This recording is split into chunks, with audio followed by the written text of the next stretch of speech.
everyone. My name is Margaret Ferrer from grade 5 St. Cecilia. Today, I'm going to tell you a story about the Frog Prince. Once upon a time, in a faraway kingdom, there lived a beautiful princess. She likes objects made of gold. Her favorite was the bouncy golden bowl. One hot afternoon, she likes to sit beside an old well in a cool forest, tossing her golden bowl. It fell into the well. It was so deep. Oh dear, I'll never find it, said the princess.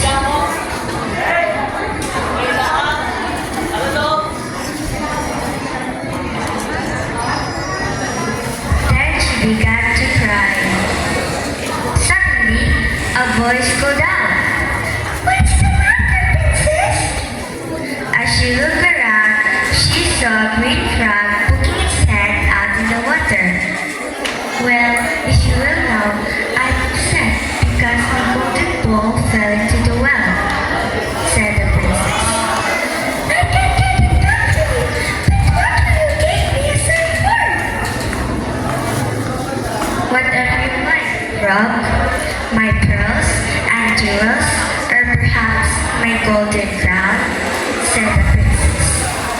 "And what will I do with that? I could get your golden bowl back if you promise me I can be your best friend. Come eat at dinner and sleep overnight at your house," said the frog.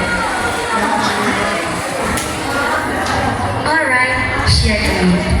But secretly, she thought the frog was talking nonsense. The frog dove into the well. Soon, he returned with a golden ball in his mouth. She quickly grabbed it and ran. "Wait, princess! I couldn't run as fast as you," said the frog.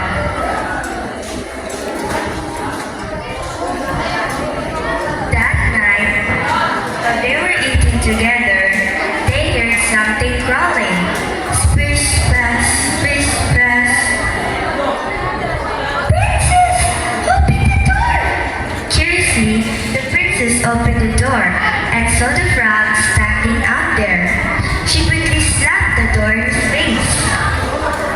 The king said, "What's the matter, princess? Has a giant come to get you?" "No, father, it's just an ugly frog." And what does the frog want to you? As she was explaining, they heard more knocking. "Princess, open the door! Have you forgotten about your promise with the deep and cool water?"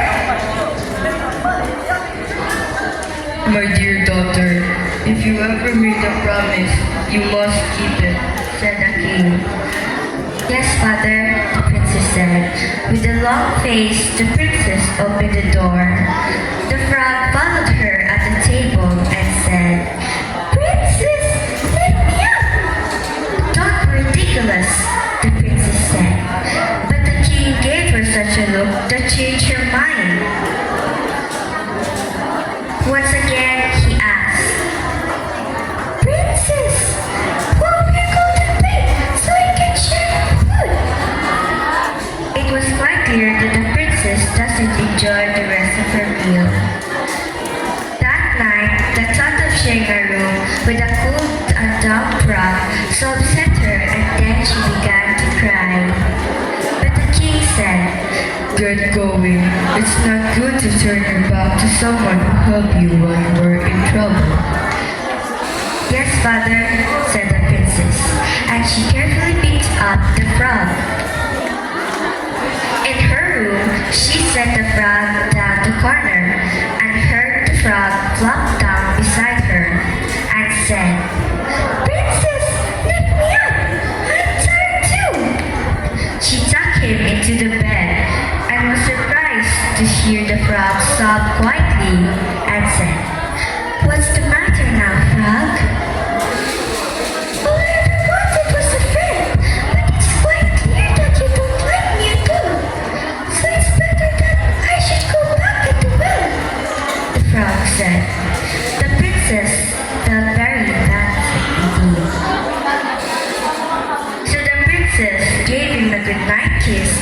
small green cheeks. Suddenly, the frog transformed into a very young prince. The prince thanked the princess for keeping her promise. The prince told the princess that he once made a promise that he never kept. For this, he was turned into a frog by a fairy who told him that only a kept promise from a beautiful princess shall turn him back to the prince that he was. From then on, they lived happily together. The moral of the story is, always keep your promise.